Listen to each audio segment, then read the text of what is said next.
நண்பர்களே, நலீம் ஹாஜியார் வாழ்வும் பணியும் என்று கலாநிதி எம் ஷுக்ரி அவர்கள் எழுதிய நூலிலே அவருடைய வாழ்வு, பிறப்பு, இளமை, வாழ்க்கையில் திருப்புமுனைகள், வணிகம், வளர்ச்சி என்று பல விஷயங்களை ஜாமியா நலீமியா என்று பல விஷயங்களை எழுதியிருக்கின்றார். அதுல எனக்கு மனதை பிசைந்த ஒரு விஷயம், அந்த 47 நாட்கள் என்று 85வது பக்கத்தில் எழுதிய அவருடைய சிறைவாசம் தொடர்பாக எழுதிய அவருடைய இந்த பகுதி எனக்கு மிகவும் மனதை பிசைந்த ஒரு விஷயம்.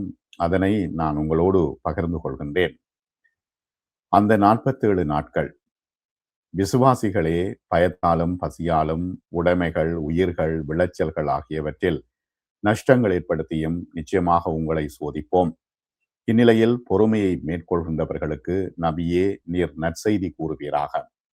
அவர்கள் தங்களுக்கு ஏதேனும் துன்பம் நேரும் போது நிச்சயமாக நாம் அல்லாவுக்கே உரியவர்கள், நிச்சயமாக நாம் அவனிடவே மீளுவோம் என கூறுவார்கள். அல் பக்கரா 155வது வசனம். இதை கொண்டு கலாநிதி ஷுக்ரி அவர்கள் ஆரம்பிக்கின்றார்கள். சோதனைகள், துன்பங்கள், இழப்புகள் என்பன மனித வாழ்வின் மாறா பெருநியதி என்பதையும், அத்தகைய சோதனைகளின் பொழுது ஒரு விசுவாசி எவ்வாறு நடந்து கொள்ளல் வேண்டும் என்பதையும் மேற்குறிப்பிட்ட அல் குரானின் திருவசனம் மிக தெளிவாக விளக்குகிறது. மனித வாழ்வு ஆரவாரமின்றி அமைதியாக ஓடும் சிற்றாரை போன்றதன்று. அது அமைதியும் சிலபோது பேரிரைச்சலோடு பொங்கியலும் பயங்கரமான அலைகளையும் கொண்ட ஒரு சமுத்திரத்தை போன்றது.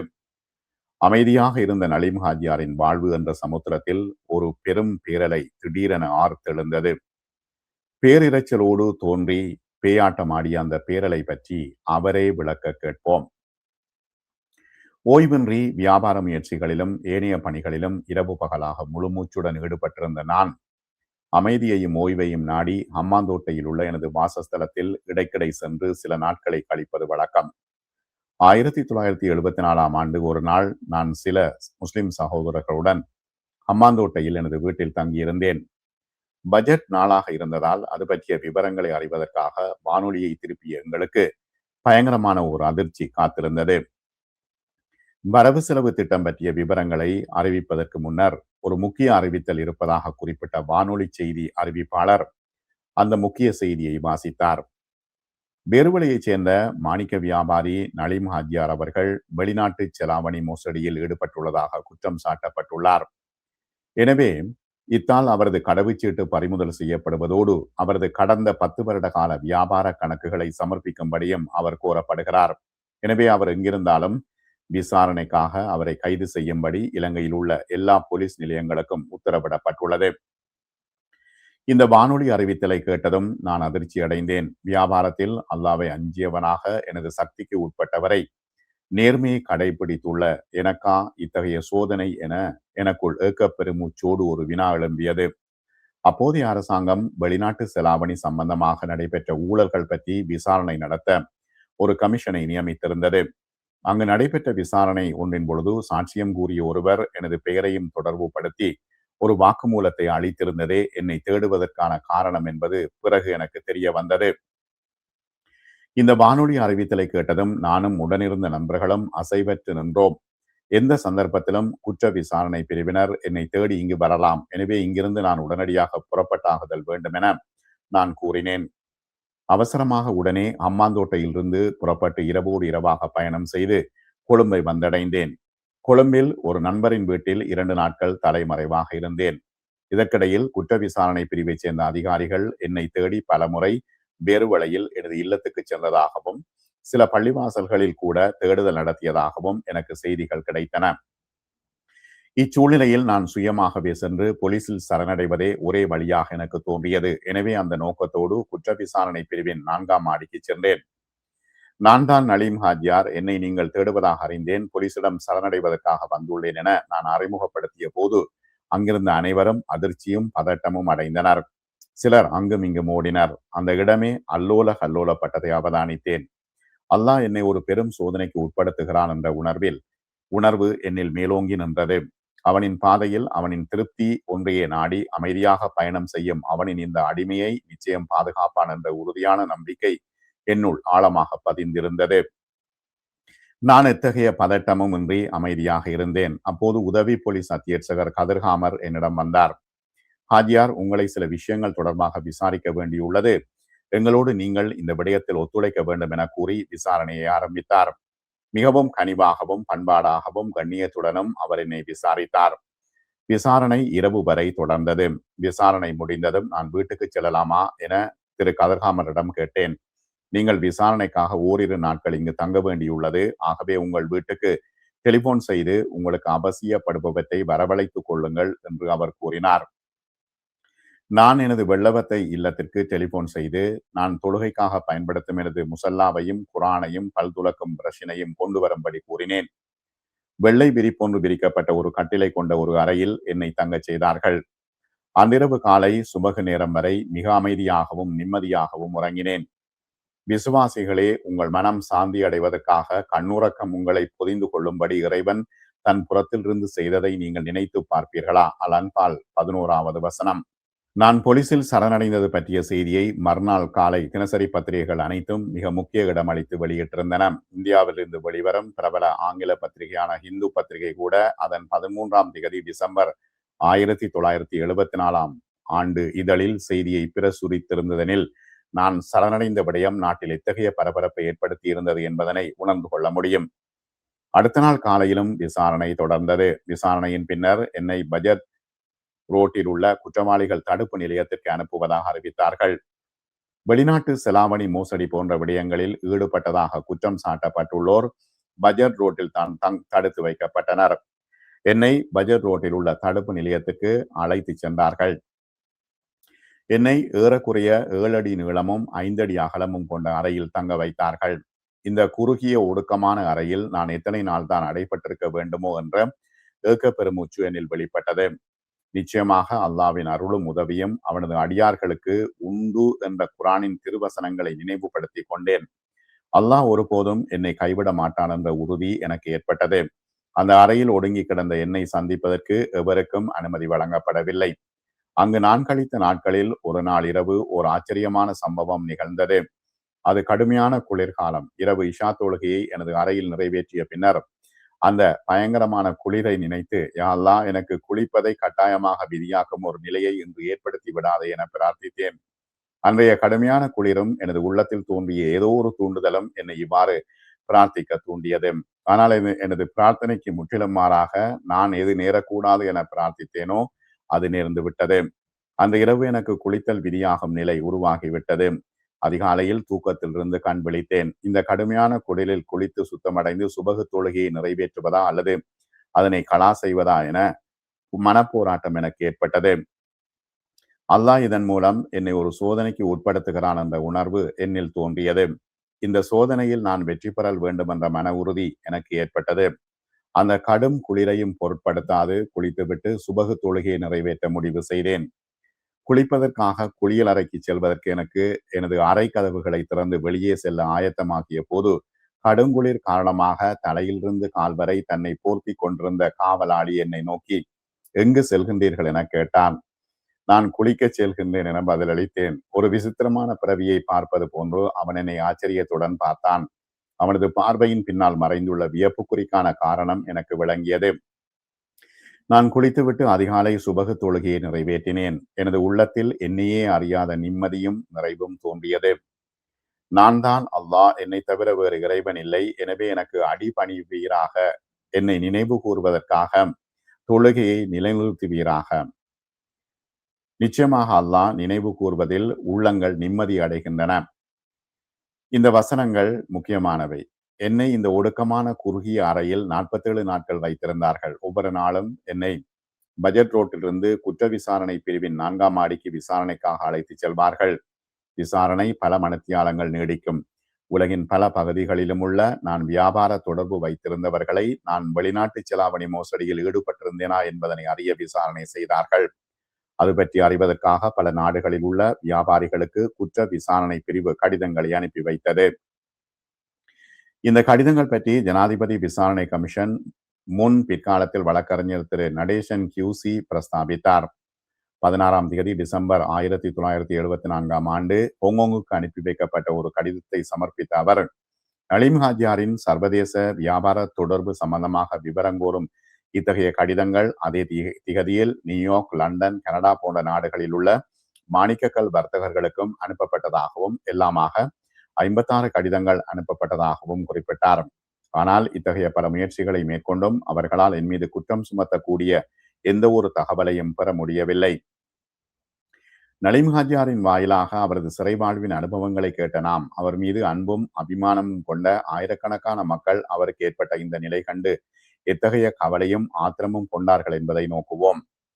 நலீம் ஹாஜியார் இவ்வாறு அநியாயமாக குற்றம் சாட்டப்பட்டு பஜர் ரோட்டில் சிறை வைக்கப்பட்டிருக்கும் இந்த செயலானது இலங்கை முஸ்லிம் சமூகத்தில் ஒரு பெரும் பரபரப்பை ஏற்படுத்தியது. அரசியல் வட்டாரங்களில் பெரும் சலசலப்பையும் பதட்ட நிலைமையையும் ஏற்படுத்தியது. நலீம் ஹாஜியார் இவ்வாறு அநியாயமாக குற்றம் சாட்டப்பட்டு கைது செய்யப்பட்டிருப்பது தொடர்பாக அப்பொழுது எதிர்க்கட்சி தலைவராக இருந்த திரு ஜே.ஆர். ஜெயவர்தனா பாராளுமன்றத்தில் குறிப்பிட்டு அவருக்கு நியாயம் வழங்கும்படி கோரிக்கை விடுத்தார். இது தொடர்பாக அவர் பாராளுமன்றத்தில் உரை ஹன்சாட்டில் பதிவு செய்யப்பட்டிருக்கிறது. எந்த ஒரு குற்றச் செயலையும் புரிந்ததற்காக தடுத்து சிறை வைக்கப்பட்டிருக்கும் எந்த ஒருவருக்காகவும் நான் பரிந்து பேசவில்லை. ஆனால் தற்போது தடுப்பு காவலில் வைக்கப்பட்டிருக்கும் ஒருவரை பற்றி எனக்கு நன்கு தெரியும். அவர்தான் நலீம் ஹாஜியார். அவர் முழு முஸ்லிம் உலகத்தினதும் அன்புக்கு பாத்திரமானவர். அத்தகைய ஒரு மனிதருக்கு ஏன் அவரது சட்டத்தரணிகளை சந்திப்பதற்கு அனுமதி வழங்கப்படுவதில்லை? அவரது உற்றார் உறவினர்களை சந்திக்க ஏன் அவர் அனுமதிக்கப்படுவதில்லை? ஒரு கொலைகாரன் கூட நாட்டின் ஒரு பிரதமரை கொலை செய்ததாக குற்றம் சாட்டப்பட்டுள்ள ஒருவன் கூட அவனது சட்டத்தரணிகளை சந்திக்கவும் மற்றும் உறவினர்களை பார்க்கவும் அனுமதிக்கவும் தடுப்பு காவலில் ஒரு மனிதன் போன்று வாழவும் அனுமதிக்கப்பட்டான். ஹன்சாட் டிசம்பர் 11 பாகம் 13 இதழ் 10 பக்கம் 2160 இது ஜே.ஆர். ஜெயவர்தனாவின் இந்த கருத்துக்கள் பதிவாகி இருக்கின்றன. நலீம் ஹாஜியார் திரு ஜே.ஆர். ஜெயவர்தனா அவர்கள் வைத்திருந்த பெருமதிப்பையும் நம்பிக்கையும் அவர் பாராளுமன்றத்தில் நிகழ்த்திய இந்த உரை தெளிவாக பிரதிபலிக்கிறது. ஒரு கொலை குற்றம் சாட்டப்பட்டவனுக்கு வழங்கப்படும் உரிமைகள் கூட முஸ்லிம் உலகின் அன்பையும் அபிமானத்தையும் பெற்ற நலீம் ஹாஜியாருக்கு வழங்கப்படவில்லை என்பதனையும் ஒரு மனிதன் போன்று வாழ்வதற்கான வசதிகள் கூட வழங்கப்படவில்லை என்பதனையும் ஜே.ஆர். ஜெயவர்தனா அவர்கள் பாராளுமன்றத்தில் பகிரங்கமாக குறிப்பிட்டதே தடுப்பு காவலில் நலீம் ஹாஜியார் அனுபவித்த வேதனைகள் துன்பங்களை விளக்க போதுமானதாகும். நலீம் ஹாஜியார் தடுப்பு காவலில் வைக்கப்பட்டிருப்பதானது இலங்கை முஸ்லிம் சமூகத்தில் பெரும் பதற்ற நிலையை உருவாக்கியது. அவர் மீது அன்பும் நேசமும் நம்பிக்கையும் கொண்ட உள்ளங்கள் வேதனையுற்றன. நாட்டின் எல்லா பாகங்களிலும் முஸ்லிம்கள் அவரது விடுதலைக்காக பள்ளிவாசல்களில் தொழுகையின் பின்னர் துவா பிரார்த்தனை நடத்தினர். பல பெண்கள் இளைஞர்கள் கூட அவரின் விடுதலை வேண்டி நோன்பு நோற்றார்கள். முஸ்லிம் இயக்கங்கள், நிறுவனங்கள், ஸ்தாபனங்கள் அனைத்தும் எத்தகைய வித்தியாசமுமின்றி ஒன்றுபட்டு இந்த செயலை வன்மையாக கண்டித்து ஆட்சேப குரல் எழுப்பின. இலங்கை முஸ்லிம் சமூகத்தில் நலீம் ஹாஜியாருக்கு இருந்த மதிப்பையும் கௌரவத்தையும் திரு நடேசன் கியூசி ஜனாதிபதி விசாரணை கமிஷன் அமர்வின் பொழுது ட்ரோன் குணசேகரவை விசாரணை செய்யும் பொழுது பிற்காலத்தில் பின்வருமாறு குறிப்பிட்டார். நடேசன் கேட்கிறார், நலீம் ஹாஜியார் அவர்கள் முஸ்லிம் சமூகத்தினால் மிகவும் மதிக்கப்படுபவர் என்பதை நீர் அறிவீரா? குணசேகரா சொல்கிறாராம். நடேசன் சொல்கிறார், அவருக்கு முஸ்லிம் உலகில் மிக கணிசமான செல்வாக்கு உள்ளது. நலீம் ஹாஜியார் அநியாயமாக தடுத்து வைக்கப்பட்டுள்ளார் என்றும் அவரை விடுதலை செய்தல் வேண்டும் எனவும் பரவலாக நாடளாவிய ரீதியில் கோரிக்கை விடுக்கப்பட்டது. இவ்வாறு நாட்டில் அவரது விடுதலைக்காக பரவலான கோரிக்கை காணப்பட்டதாக திரு நடேசன் ஜனாதிபதி விசாரணை கமிஷனில் நிகால் ஜெயவிக்ரமை குறுக்கு விசாரணை செய்யும் பொழுது குறிப்பிட்டார். டெயில் நியூஸ் 79ஆம் ஆண்டு 2ஆம் மாதம் 19ஆம் தேதி பத்திரிகையில் வந்திருக்கிறது. நலீம் ஹாஜியார் தடுப்பு காவலில் வைத்திருப்பதற்கு எதிராக நாடு முழுவதிலும் தெரிவிக்கப்பட்ட கண்டனமும் அவர் சிறையில் நடத்தப்படும் மனிதாபிமானமற்ற முறை பற்றி திரு ஜே.ஆர். ஜெயவர்தனா பாராளுமன்றத்தில் தெரிவித்த எதிர்ப்பும் இந்த விடயத்தில் அரசாங்கம் ஓரளவு கரிசனையோடு செயல்படும் நிலையை உருவாக்கியது. இதற்கிடையில் இலங்கை முஸ்லிம் சமூகத்தில் நலீம் ஹாஜியாரை தடுப்பு காவலில் வைக்கப்பட்டிருப்பதற்கான எதிர்ப்பு நாளுக்கு நாள் பலமடைந்தது. மக்களின் ஆத்திரம் உணர்ச்சி புலம்பாக வெடிக்க ஆரம்பித்தது. முஸ்லிம்கள் ஒன்று திரண்டு ஊர்வலமாக சென்று சிறையில் இருந்து நலீம் ஹாஜியாரை விடுதலை செய்ய போவதாக ஒரு பலத்த வதந்தி பரவ ஆரம்பித்தது. இதனைத் தொடர்ந்து அரசாங்கம் நலீம் ஹாஜியாரின் பாதுகாவலில் மேலும் கூடிய கவனம் செலுத்த ஆரம்பித்தது. அப்பொழுது நலீம் ஹாஜியாரின் பாதுகாப்பு நலன்களுக்கு பொறுப்பாக இருந்த குற்றத்தடுப்பு புலனாய்வுத்துறை இயக்குனரும் முன்னாள் போலீஸ் புலனாய்வுத்துறை இயக்குனருமான ட்ரல் குணதிலக விசேட ஜனாதிபதி விசாரணை கமிஷன் முன் சாட்சியம் பகரும் பொழுது கூறிய சில உண்மைகள் இதனை உணர்த்துகின்றன. ஜனாதிபதி விசாரணை கமிஷன் முன் ரால் குணதிலக அளித்த சாட்சியை 79/2/19 வீரகேசரி பத்திரிகை பிரசுரித்திருந்தது. அந்நிய செலவாணி தொடர்பாக கைது செய்யப்பட்டு நலிம் ஹாஜியார் தடுப்பு காவலில் வைக்கப்பட்டிருந்த பொழுது அப்போதைய பிரதமர் திருமதி ஸ்ரீமாவோ பண்டார்நாயக்கா அவரின் பாதுகாப்பில் அதிக அக்கறை செலுத்தினார் என தெரிவித்த அவர், பிரதமர் தொலைபேசி மூலம் தன்னோடு தொடர்பு கொண்டு நலிம் ஹாஜியாருக்கு தக்க பாதுகாவல் அளிக்க வேண்டும் என கூறினார். அவருக்கு உணவு வழங்கப்பட முன்னர் அது நன்கு பரிசோதிக்கப்பட வேண்டும் எனவும் தெரிவித்தார். எனது போலீஸ் அதிகாரி ஒருவரை உணவை பரிசோதனை செய்ய நியமிக்குமாறும் நம்பத்தகுந்த அதிகாரிகளை நலிம் ஹாஜியார் சிறை வைக்கப்பட்டிருந்த பகுதியை மேற்பார்வை செய்ய பணிக்குமாறும் பிரதமர் ஸ்ரீமாவோ பண்டார்நாயக்கா என்னிடம் கூறினார். இந்த கட்டளைக்கு இணங்க அனைத்து நடவடிக்கைகளும் எடுக்கப்பட்டன என்று வீரகேசரி 19/2/79 அன்று பிரசுரித்தது. நலிம் ஹாஜியார் தடுப்பு காவலில் வைக்கப்பட்டிருப்பதானது மாணிக்க வியாபார துறையில் பெரும் பாதிப்பை ஏற்படுத்தியது. ஏறக்குறைய மாணிக்க வியாபாரம் ஸ்தம்பிதம் அடைந்தது. மாணிக்கக்கல் விற்பனை கணிசமான அளவு குறைந்தது என்று நடேசன் இது பற்றி ஜனாதிபதி விசாரணை கமிஷன் அமர்வில் பிரஸ்தாபித்தார்.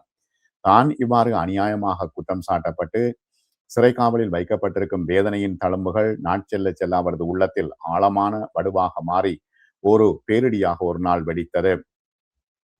விசுவாசிகளே, உங்களுக்கு முன் சென்றவர்களுக்கு ஏற்பட்ட கஷ்டமான நிலை உங்களுக்கு வராமலே நீங்கள் சுவர்க்கத்தில் நுழைந்து விடலாம் என நினைத்து கொண்டீர்களா?